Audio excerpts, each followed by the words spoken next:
Ok, c'est ce que je t'expliquais tout à l'heure, c'est que le Airbnb sera un projet qui aura une plus forte rentabilité et donc un moindre impact sur ton endettement.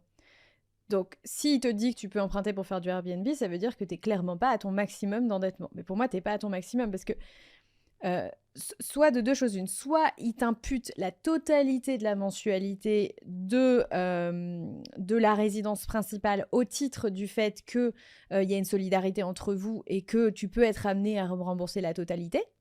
Et dans ces cas-là, effectivement, bah, là, t'es au max parce que ça dépend de son calcul en fait. Et ça va dépendre des banques. Donc ça veut dire qu'il faut les interroger. J'ai pas de, il y a pas de forcément de baguette magique là-dessus. Effectivement, s'il t'impute la totalité de ta mensualité de la résidence principale, t'es même au-delà des 35%. Donc normalement, dans aucune configuration, il te prête de l'argent, pas avec ton salaire et pas parce que du fait que tu empruntes toute seule.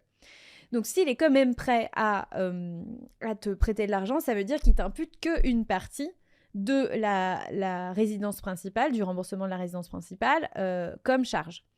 Et Oui, c'est ça. voilà.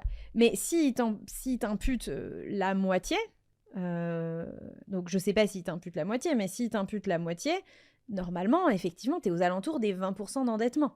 Donc si tu es aux alentours des 20% d'endettement, il suffit de lui proposer un projet qui a un impact qui a moins de 15%, de 15 points. Donc c'est faisable, hein, franchement, même avec un projet qui n'est pas foufou.